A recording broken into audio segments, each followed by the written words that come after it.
पाठ 8 सदुपयोग। आरंभ करने से पहले भारत को त्योहारों का देश कहते हैं। होली, दीपावली, दशहरा और ईद यहाँ मनाए जाने वाले मुख्य त्योहार हैं। भारत को एक सूत्र में बांधने में त्योहारों की मुख्य भूमिका रही है। प्रस्तुत पाठ के माध्यम से हमें बताया गया है कि हमें अपने सभी काम मिलजुल कर करने चाहिए।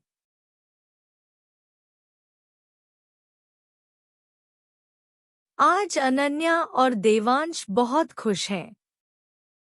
सुबह से घर के सभी लोग दीपावली की तैयारी में लगे हैं।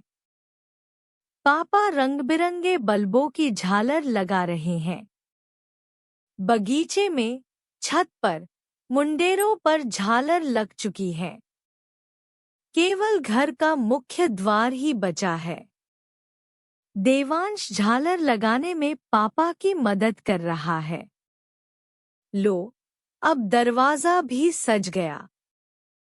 मम्मी और अनन्या ने मिट्टी के दिए तरह-तरह के रंगों से सजाकर थाली में रख दिए।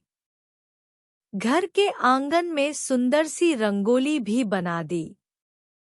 मम्मी रसोई घर में पकवान बनाने लगी। अनन्या पूजा की तैयारी में दादी जी का हाथ बंटाने लगी। शाम होने को थी। मम्मी ने अनन्या और देवांश से कहा, चलो अब तुम दोनों तैयार हो जाओ।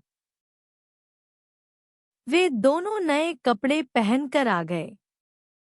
बल्बों की झालर जलाकर पापा देवांश से बोले, देवांश, दिए बाहर मुंडेर पर रख दो। देवांश जैसे ही दियों की थाली लेकर चला, उसका पैर फिसल गया और थाली उसके हाथ से छूट गई। सब दिए टूट गए। आवाज सुनकर मम्मी, पापा और अनन्या आ गए। मम्मी ने देवांश को उठाते हुए पूछा, बेटा, तुम्हें चोट तो नहीं लगी? देवांश उदास होकर बोला, नहीं माँ, लेकिन मेरी गलती से सारे दिए टूट गए। मुझे माफ कर दो। अनन्या को बची हुई पुरानी चीजें इकट्ठा करने का बहुत शौक था। उसने दियों के टुकड़े इकट्ठे किए और देवांश को देते हुए बोली, इन्हें संभाल कर रखो, इनसे हम कुछ नया बनाएंगे। अगले दिन अनन्या ने मम्मी से गत्ते का एक टुकड़ा मांगा। फिर अपनी इकट्ठी की हुई चीजों का पिटारा ले आई।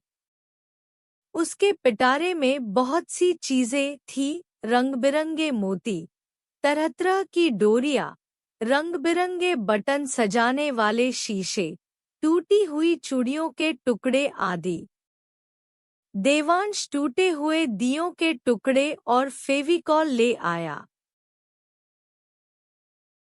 अनन्या ने गत्ते पर दियों के टुकड़े चिपकाए। बीच-बीच में मोती, डोरी आदि लगाए। देवांश ने भी शीशे लगाकर उसे सजा दिया। दोनों ने मिलकर उसे दीवार पर टांग दिया। मम्मी ने देखा तो बोली, अरे वाह! चीजें पुरानी, तस्वीर नई।